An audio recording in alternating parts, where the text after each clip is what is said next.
Fala aí pessoal, tudo bem? Eu sou o André Lucena, sejam todos bem-vindos ao Resenha do Lucena. Dia 23 de dezembro, um dia antes da véspera de Natal, e a gente vai ter semifinal da Copa do Brasil, jogo de ida entre Grêmio e São Paulo às 21h30 na Arena do Grêmio, tudo por conta, primeiro que o calendário do futebol brasileiro já é maluco, e a pandemia, aquele tempo que nós ficamos sem futebol, acabou esticando ainda mais, então por isso um jogo tão importante numa data que a gente não está acostumado a assistir, né?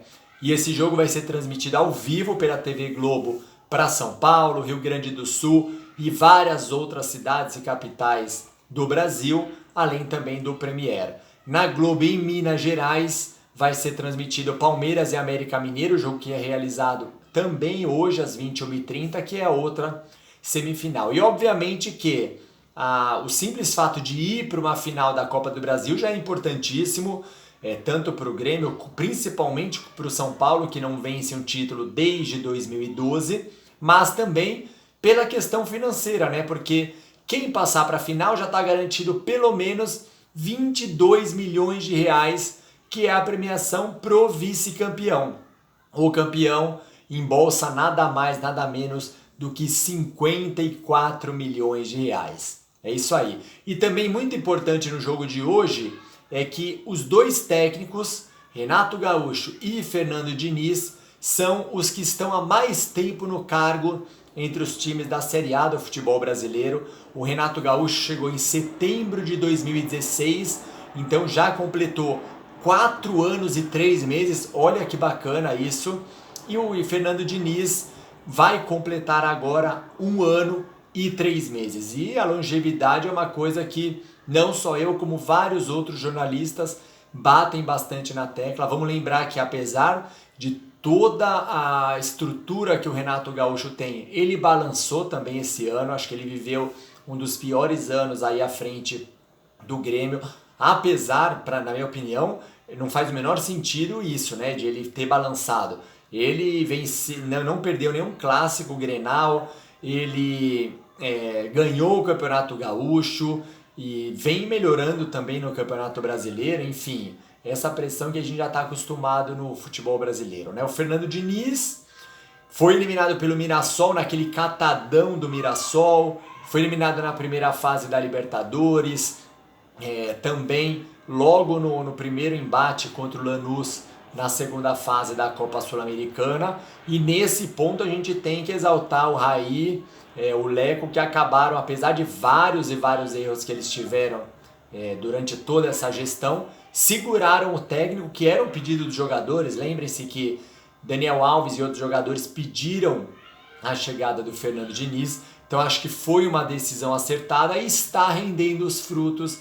Por isso que a gente bate na tecla que não adianta você querer cobrar um técnico. O Domenech Torrent ficou 3 meses e poucas semanas. Não adianta, deixa o cara trabalhar pelo menos 1 ano para aí sim você avaliar o trabalho dele. O Palmeiras, por exemplo, não tem um técnico de janeiro a dezembro desde 2013, desde o ano da Série B. Então vamos lá, falar um pouquinho sobre os times mesmo, né? O Grêmio que vem do empate contra o Sport pelo Campeonato Brasileiro, um empate que acabou sendo ruim, né, pelas pretensões no Brasileirão, e também vem de uma eliminação de uma goleada na semana passada para o Santos nas quartas de final da Libertadores. Então o time vem meio capengando com relação a isso e precisa dar resposta agora na semifinal da Copa do Brasil. É um time copeiro, a gente sempre bate nessa tecla, que está acostumado a jogar esse tipo de decisão. O Renato Gaúcho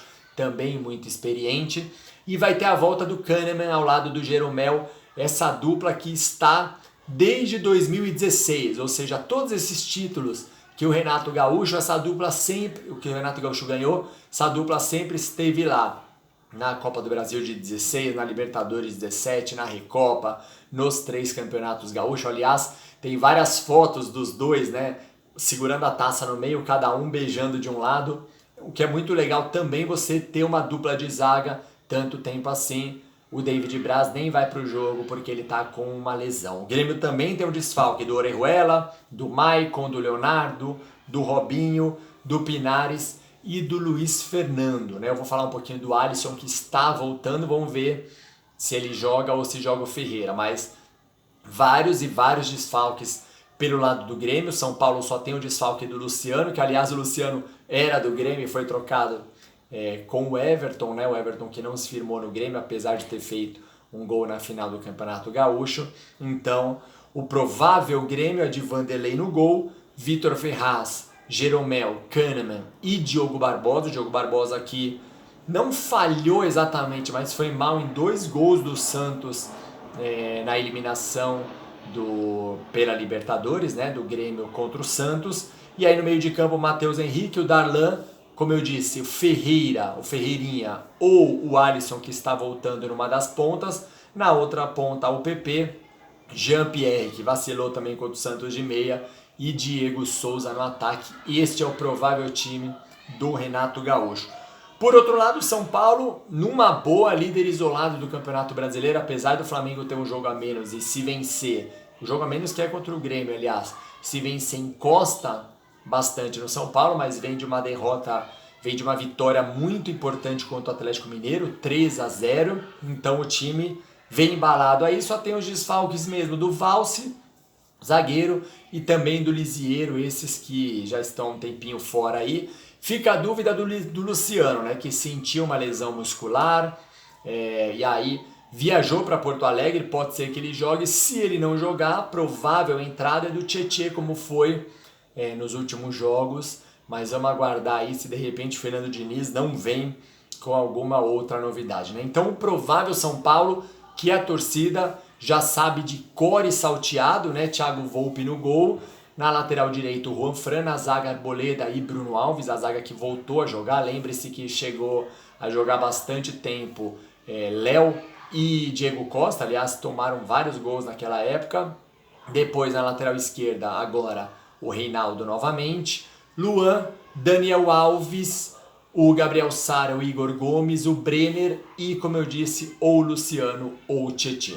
Vamos lembrar também a arbitragem, né? Arbitragem experiente, Marcelo de Lima Henrique do Rio de Janeiro, auxiliado por Rodrigo Figueiredo Henrique Correa, Michel Correa do Rio de Janeiro também, e Rodrigo Nunes de Sá é o árbitro de vídeo. Então uma arbitragem experiente para um jogo que vai ser muito, muito difícil. O Grêmio, com esses desfalques, com essa fase que ele vem ruim, eu acho que perde bastante força, então eu aposto num empate. Vamos lembrar que vocês têm aqui no Resenha do Lucena, hein, pessoal? Eu vou até colocar aqui. Eu apostei desde o início, quando foi sorteado o chaveamento das oitavas de final, que a final seria entre São Paulo e Palmeiras. Vamos ver se eu vou acertar, né? Jornalista não costuma acertar os palpites. Eu até falei no fim do ano passado, ainda ao vivo no Papo de Bola na Rede TV, falei que neste ano o Flamengo seria campeão brasileiro e que o River Plate seria campeão da Libertadores. Vamos ver se eu vou acertar. Mas eu quero o palpite de vocês. Então eu acredito num empate 1-1, Grêmio e São Paulo hoje. Mas para mim o São Paulo vence na semana que vem e se classifica. Lembrando que não tem gol fora mais na Copa do Brasil, diferente da Libertadores e da Sul-Americana, que ainda tem. Palpita aqui embaixo, por favor. Se curtiu o vídeo, dá o like. Inscreva-se no canal, ative o sininho para receber as notificações, beleza? Brigadão! Um excelente Natal para todo mundo aí, muita saúde para toda a família. Abraço!